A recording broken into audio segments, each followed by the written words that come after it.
Vampire, vampire. Multiple inbound tracks bearing 184, designated hostile, Sebastian. Inside the Combat Information Center of the Arleigh Burke-class destroyer USS Carney, the red emergency lighting tells everyone the situation in the Persian Gulf has just changed.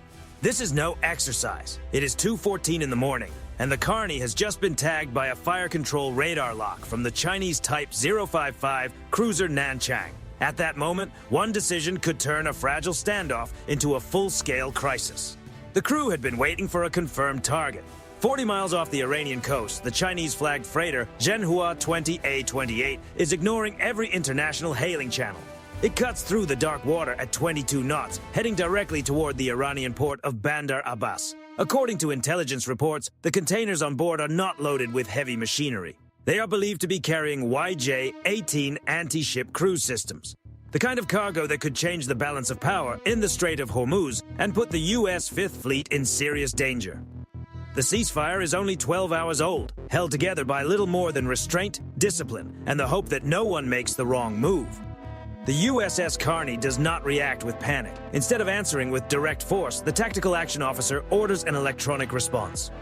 The AN/SLQ 32V6 electronic warfare suite comes alive, pushing a powerful wave of interference toward the Nanchang's S-band and X-band radar arrays. The goal is simple: disrupt the Chinese cruiser's ability to track the Carney's exact position. On the bridge of the Type 055, the Chinese commander watches his tactical display break apart into static. But the Nanchang is a 13,000-ton powerhouse for a reason. Its dual-band radar system begins jumping between frequencies, searching for a clean signal inside the American electronic noise. While the two major surface combatants trade invisible blows across the sea, the real play is unfolding 15,000 feet above the waves. Two F-35C Lightning II jets, launched 20 minutes earlier from the USS Gerald R. Ford, are racing toward the intercept zone. They fly clean, with no external fuel tanks and no weapons mounted outside the airframe. Their radar-absorbent skin makes them nearly invisible to the freighter's commercial radar and extremely difficult for the Nanchang to track from that range.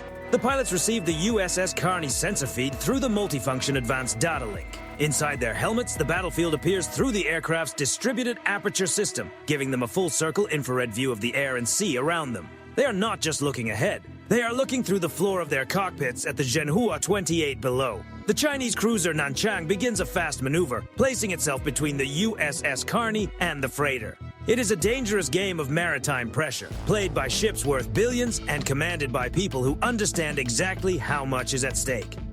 The Chinese commander is betting that the United States will avoid any direct engagement with a Chinese sovereign warship. Most people see a shipping container and think of holiday deliveries, factory goods, or a new appliance waiting to be unloaded. Crews in the Fifth Fleet see something very different: a 40-foot steel box that could hold enough YJ-18 systems to threaten a carrier's flight deck. Anyone who has worked the docks or taken part in a visit, board, search, and seizure operation knows that feeling when the paperwork says one thing, but the cargo tells another story. And if you have ever served on an Arleigh Burke destroyer or aboard a carrier, drop your hull number in the comments. We want to hear from the veterans who understand that the most important moments often happen far away from the cameras, inside the details the public never gets to see. You do not have to take a cruiser out of the fight if you can simply make it lose sight of the battlefield. The Nanchang believes it holds the advantage through volume. It carries more vertical launch cells than the USS Carney. The F-35C aircraft activate their AN/ASQ 239 electronic warfare suites. Within seconds, the sky around the Nanchang begins to fill with false radar echoes. On the Chinese cruiser's screens, it looks as if 20 American jets are approaching from multiple directions at once. The cruiser's automated defensive systems begin chasing shadows, shifting their attention away from the USS Carney. That is the window the destroyer has been waiting for. Inside the Combat Information Center of the USS Carney, the weapon control prompt turns green. The forward Mark 41 vertical launch system opens, revealing cells loaded not with standard defensive interceptors, but with the $4.3 million SM-6. The United States is not targeting the Nanchang. That would push the situation far beyond the point of control. Instead, the objective is to break the chain of movement and coordination around the freighter, while the F-35C aircraft keep the Chinese cruiser digitally occupied. The commander of the USS Carney gives the order. Batteries released, sequence A1. The deck of the destroyer flashes as the first SM-6 rises from its cell. It clears the ship, its booster separates with a sharp crack, and the interceptor begins a high, arcing climb into the upper atmosphere, saving energy for its final descent. Once the SM-6 is in the air, the time for warnings is over. It is now moving at more than 2,600 miles per hour, around Mach 3.5. At that speed, the sheer force of impact alone is enough to stop a ship's mission, even without relying on a large payload. On the bridge of the Zhenhua 28, the crew has less than 30 seconds to understand what is happening. Their commercial-grade AIS system offers no real protection against something moving faster than a rifle round. The SM-6 is linked with the F-35C aircraft in real time. The jets provide mid-course updates, guiding the interceptor like quarterbacks directing a play from above the field. Then the SM-6 drops into its final approach at a 70-degree angle, tracking the heat signature from the freighter's massive diesel engines. The impact tears through the stern section with a violent burst of metal and pressure. The first SM-6 destroys the rudder assembly and disables the propeller shaft. The second strikes near the engine room, triggering a surge of steam and pressure that instantly knocks out the ship's electrical power. The Zhenhua 28 does not go under, but its mission is over. It begins leaning 5 degrees to port, drifting without control in the heavy swells of the Gulf. At the same moment, the two F-35C aircraft dive low and race over the Nanchang at supersonic speed. Passing just 500 feet above the cruiser, they break the sound barrier with a thunderclap that rattles the bridge and cracks the glass across the command deck. It is not a strike, it is a message. We can reach you whenever we choose. The Chinese cruiser ends its aggressive maneuver. What remains is a frozen standoff, one cruiser struggling to regain the full picture, and one freighter left powerless in the water. Fast roping onto a moving deck in complete darkness is one of the most dangerous moments in any maritime operation. The smoke from the SM-6 impacts has barely cleared before the next phase begins. An MH-60R Seahawk lifts in from the USS Carney's aft deck, carrying a boarding team made up of Navy SEALs and a specialized Coast Guard maritime safety and security unit. The helicopter is equipped for overwatch with precision support systems and a door-mounted M240 crew-served platform ready if the situation turns unstable. The Zhenhua 28 has become a ghost ship. Its lights are gone. Its engines are silent. The only sound cutting through the darkness is the heavy roar of the Seahawk's rotors above the container deck. The boarding team drops down onto the ship, boots striking the corrugated steel with a dull, heavy rhythm. This is the moment where advanced systems stop carrying the mission, and training takes over. As the first element moves toward the bridge, a door along the companionway bursts open. This freighter was not crewed only by merchant sailors. 12 private security contractors in Chinese pattern tactical gear emerge from the shadows, carrying QBZ-95 service rifles. Orange tracer lines slice through the night as the deck turns chaotic in an instant. The American boarding team does not freeze. They deploy diversion devices, filling the narrow passageway with blinding light and overwhelming sound. Under that cover, the SEALs move with calm, controlled precision. Using disciplined covering fire from suppressed SIG-MCX carbines, they force the security team back against the bulkhead and take control of the passageway. Within 4 minutes, the contractors are disarmed, restrained, and removed from the fight. The boarding team moves to the primary cargo hold, the one intelligence had marked as the priority container. A hydraulic breaching tool bites into the heavy seals until they snap loose. Sometimes the worst feeling in the world is finding exactly what you were told to expect. The steel doors swing open. The team sweeps their lights across the cargo bay, expecting to see the long 20-foot canisters associated with YJ-18 cruise systems. Instead, they see pallets, thousands of them. "Command, this is lead element. We have eyes on the cargo."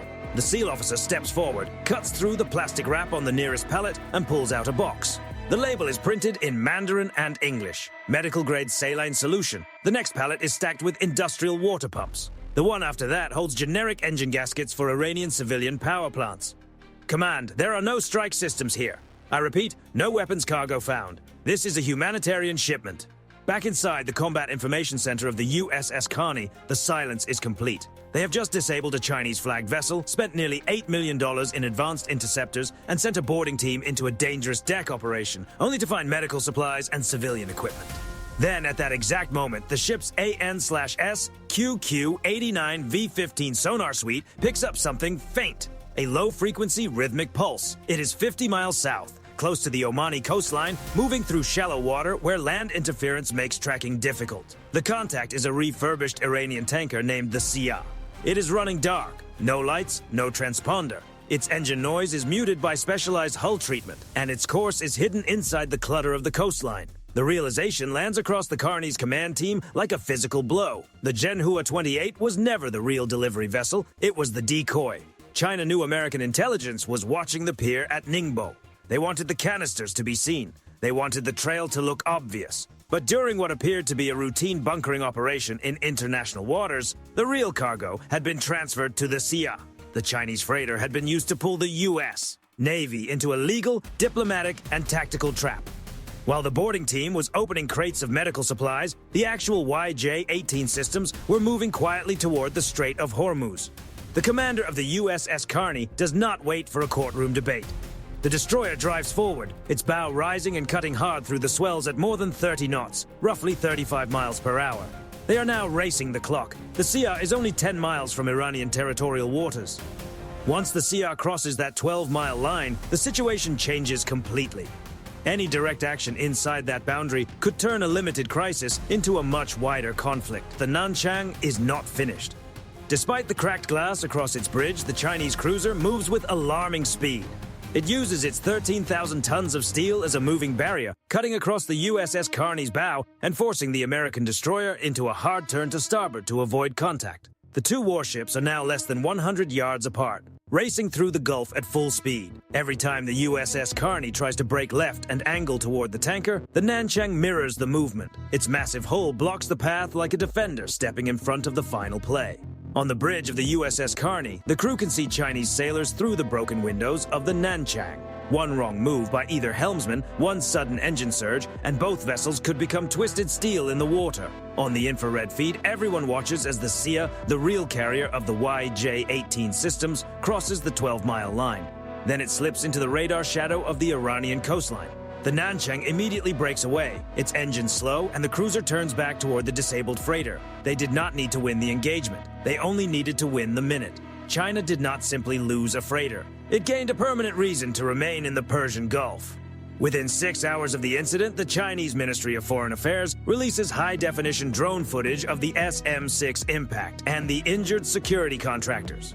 Beijing accuses the U.S. Navy of acting as raiders in the Fifth Fleet and violating the fragile ceasefire. The escalation does not end with a larger confrontation. It ends with something more permanent, a shift in geography. Claiming the need to protect humanitarian shipments from American aggression, Beijing announces the immediate deployment of a permanent naval task force to the Persian Gulf. Then comes the real move. China signs a 99-year lease for a logistics support base at the Iranian port of Bandar Abbas. The U.S. Navy disabled a freighter, but China used that damaged ship as the foundation for a permanent military presence in the Middle East. They proved they were willing to sacrifice one vessel to gain access to an entire region. In the U.S. Navy, people often say we own the night. But this engagement proves that owning the night means very little if the other side owns the story. The USS Carney performed with the precision expected from its crew. The F-35C aircraft proved they remain among the most advanced electronic platforms in the sky. But the intelligence failure described in the reports was not a failure of sensors. It was a failure of imagination. The United States played a tactical game. The adversary played a geopolitical one. We won the encounter, but lost the map. As China's naval presence continues to grow across the Middle East, the question becomes impossible to ignore. Was stopping those containers worth the territory that was lost afterward? In a world full of decoys, the most dangerous threat is often the one no one is watching. To see how the YJ-18 system actually works, the system everyone believed they were stopping, click the video on the screen now.